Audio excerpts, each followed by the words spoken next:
Hi, it's Dean for the POCO F5 and I'll show you how to connect to Wi-Fi this device.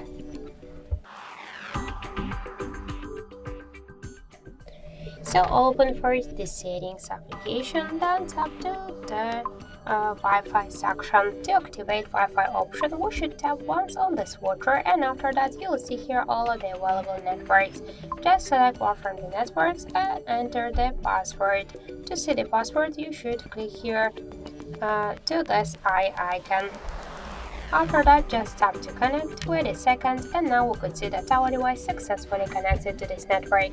Sure, you could use more networks, but the same way, enter the passwords and tap to connect, and after that you could switch between them.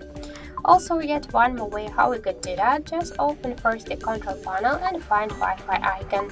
So click on the switcher to activate or turn it up, and to launch Wi-Fi settings you should hold it for a while, and after that you'll select all of the available networks here.